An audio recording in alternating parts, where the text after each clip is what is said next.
Hey everyone, quick review here on EURUSD. Last week, we discussed how the euro broke bearishly from the consolidation range. I mentioned that we need to be careful because it now at the discount level of the weekly range. I noted that the price action seemed messy, and to simplify, I said that I'll focus on looking for bullish trades if the market starts the week at the discount level, which is the daily fair value gap, and vice versa. And luckily, the price provided opportunities for both sides to profit.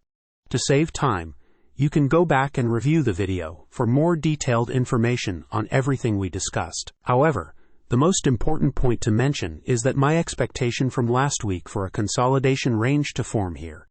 And that's exactly what happened. With that in mind, let's dive into the analysis for the new week. By the way, hit the subscribe button if you want to stay updated with these videos, as they may help you navigate the market better in the future. Without further ado, see you after the disclaimer.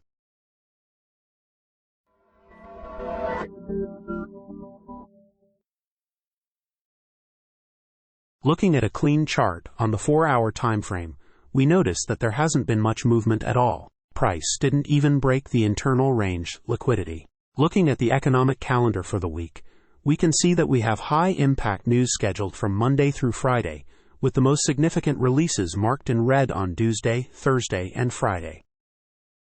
Applying the most obvious premium and discount arrays on the chart, you can now see a clear picture here. As I mentioned last week, in these messy conditions, I'll stick to simplicity. If the price is at the 4-hour fair value gap premium array during Monday, Tuesday, or Wednesday, I will look for short trades, targeting an internal range discount array, as I expect the consolidation to continue. If the price is at the daily swing low discount array during Monday, Tuesday, or Wednesday, I'll seek long trades, aiming for an internal range premium array, as I expect the consolidation to continue.